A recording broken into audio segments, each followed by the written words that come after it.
जय हिंद, वंदे मातरम। दोस्तों बहुत बहुत स्वागत है आप सभी का न्यूज इंडिया में। और अभी तक आपने इस वीडियो को लाइक नहीं किया तो लाइक कर लीजिए, और चैनल पर नए हैं तो चैनल को सब्सक्राइब कर लीजिए, साथ में बेल आइकन भी प्रेस कर लीजिए और वीडियो को ज्यादा से ज्यादा शेयर कीजिए। और आप किस राज्य शहर से न्यूज को देख रहे हैं कमेंट में जरूर लिखें। तो चलिए बढ़ते हैं खबरों की ओर। जी हां, आपको बता दें कि कर्नाटक की बेल्लारी में भाजपा युवा नेता प्रवीण नेतारू की हत्या का मामला जोर पकड़ता जा रहा है। प्रदेश भर में पार्टी की सोशल मीडिया प्रबंधन टीम समेत भाजपा युवा मोर्चा के कई पदाधिकारियों ने इस्तीफा दे दिया। इसे लेकर बीजेपी के सीनियर नेता का कहना है कि इससे आगामी विधानसभा चुनाव में पार्टी को बड़ा झटका लग सकता है। भाजपा के प्रदेश अध्यक्ष नलिन कुमार कातिल के खिलाफ काफी नाराजगी है। प्रवीण की हत्या के बाद विजयपुर, बागलकोट, दक्षिण कन्नड़, चित्रदुर्ग, बाहुबली और कोप्पल सहित विभिन्न जिलों के भाजपा वाईएम कार्यकर्ताओं और पदाधिकारियों ने इस्तीफा दे दिया। इसके जरिए उन्होंने पार्टी नेताओं व सरकार को मैसेज भेजने का काम किया है।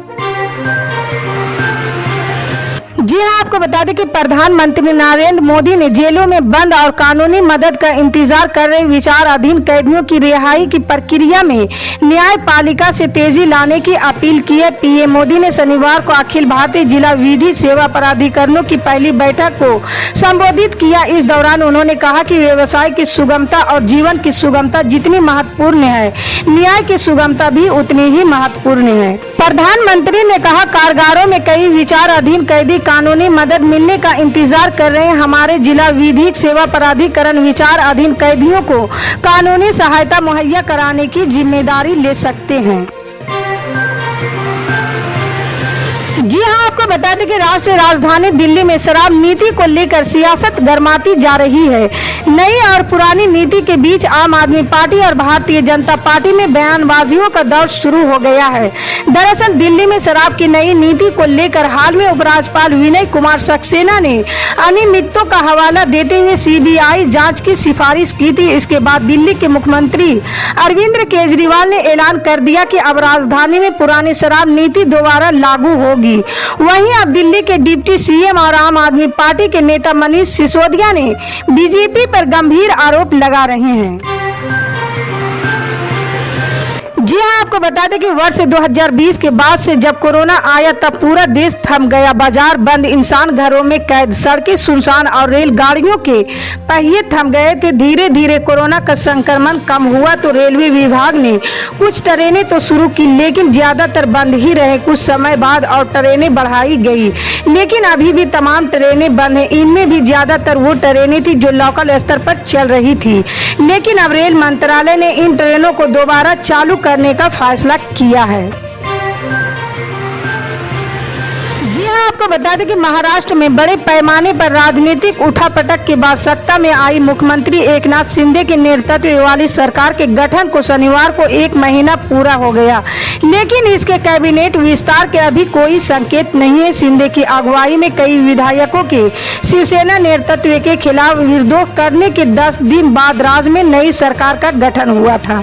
शिंदे ने 30 जून को मुख्यमंत्री के रूप में शपथ ली थी और भारतीय जनता पार्टी के वरिष्ठ नेता देवेंद्र फडणवीस ने उप मुख्यमंत्री पद की शपथ ली। सत्ता में आने के बाद शिंदे सरकार ने मुंबई अहमदाबाद बुलेट ट्रेन परियोजना के कार्य को तेजी से आगे बढ़ाया, जिसे उद्धव ठाकरे के नेतृत्व वाली पिछली सरकार ने ठंडे बस्ते में डाल दिया गया था। 2 सप्ताह पहले फडणवीस ने कहा था कि परियोजना में तेजी लाने के लिए सभी मंजूरी दे दी गई है। शिंदे ने 30 जून को मुख्यमंत्री के रूप में शपथ ली थी और भारतीय जनता पार्टी के वरिष्ठ नेता देवेंद्र फडणवीस ने उप मुख्यमंत्री पद की शपथ ली। सत्ता में आने के बाद शिंदे सरकार में मुंबई अहमदाबाद बुलेट ट्रेन परियोजना के कार्य को तेजी से आगे बढ़ाया, जिसे उद्धव ठाकरे के नेतृत्व वाली पिछली सरकार ने ठंडे बस्ते में डाल दिया गया था। 2 सप्ताह पहले फडणवीस ने कहा था कि परियोजना में तेजी लाने के लिए सभी मंजूरी दे दी गई है। जी आपको बता दें कि जहां एक तरफ पार्थ चटर्जी के मुद्दे पर टीएमसी और सीएम ममता की मुश्किलें बढ़ती जा रही, वहीं अब तृणमूल कांग्रेस के सांसद और वरिष्ठ नेता सौगत राय ने बीते शुक्रवार को कहा कि पूर्व मंत्री और बर्खास्त नेता पार्थ चटर्जी ने कथित शिक्षक भर्ती घोटाले के सिलसिले में गिरफ्तारी के बाद पार्टी को शर्मिंदा और बदनाम किया है। निजी मीडिया से बात करते हुए सौगत राय ने कहा कि मुझे ये तो नहीं पता कि पार्थ किसी साजिश का शिकार हुआ है या नहीं, लेकिन हाँ, उन्होंने हमें शर्मिंदा किया और हमारी पार्टी का अपमान किया। हम उनके और उनके सहयोगियों के लिए उचित सजा के साथ पूरी जांच चाहते हैं। हमने उनके खिलाफ कार्रवाई की और उन्होंने मंत्री पद से हटाने के अलावा सभी पदों से बर्खास्त किया है। जी हाँ, आपको बता दें कि उत्तर प्रदेश के मुख्यमंत्री योगी आदित्यनाथ ने राज्य के लोगों को एक बड़ी राहत दी है। राज्य में पेट्रोल और डीजल के दामों में परेशान लोगों के लिए योगी आदित्यनाथ ने एक जरूरी ऐलान किया है। दरअसल व्यापक जनहित का ध्यान रखते हुए सरकार राज्य में मूल्य वर्धित कर यानी वेट में बढ़ोतरी नहीं करेगी। न्यूज एजेंसी पीटीआई के मुताबिक शुक्रवार को राज्य कर विभाग के अधिकारियों के साथ राजस्व संग्रह की अद्यतन स्थिति की समीक्षा करते हुए उत्तर प्रदेश के मुख्यमंत्री योगी आदित्यनाथ ने कई बातों का जिक्र किया। इस दौरान उन्होंने कहा कि निकट भविष्य में भी वेट में कोई बढ़ोतरी नहीं होगी। उन्होंने कहा कि जनहित को ध्यान में रखते हुए इस समय पेट्रोल डीजल की सबसे कम कीमत उत्तर प्रदेश में ही है। जी हाँ, आपको बता दें कि अंतर्राष्ट्रीय बाजार में कच्चा तेल बीते कुछ समय तक कमजोर रहने के बाद फिर से मजबूत हो गया। हालांकि कच्चा तेल की कीमत में तेजी आने के बाद भी ईंधन के दाम स्थिर दिख रहे हैं। हालांकि संभावना जताई जा रही है कि कीमत में वृद्धि हो सकती है, लेकिन फिलहाल इस संबंध में कोई फैसला नहीं लिया गया है। इसी क्रम में इंडियन ऑयल कॉर्पोरेशन ने शनिवार के तेल की नई कीमत जारी कर दी है। तेल की कीमतों में आज भी कोई बदलाव नहीं किए गए हैं।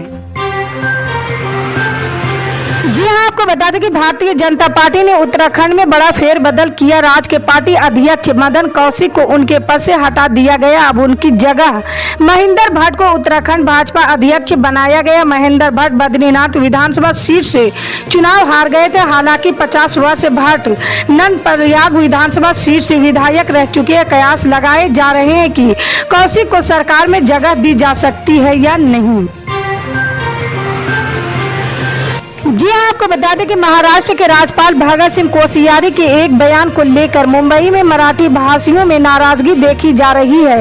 एक समारोह में राज्यपाल ने कहा कि मुंबई और ठाणे से अगर गुजराती और राजस्थानी को निकाल दो तो यहाँ पैसा बचेगा ही नहीं। ये राजधानी जो आर्थिक राजधानी कहलाती है वो कहलाएगी ही नहीं।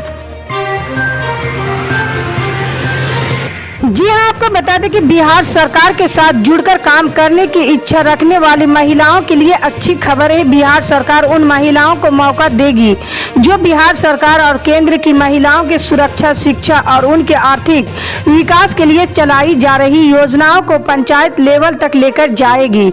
इसके लिए बिहार सरकार बहुत जल्द ही 30,000 महिला कोऑर्डिनेट की बहाली करने जा रही है। इसी तरह की पल पल के अपडेट जानने के लिए जुड़े रहे हमारे न्यूज इंडिया के साथ। मिलते हैं अगली बड़ी खबर में, तब तक के लिए जय हिंद।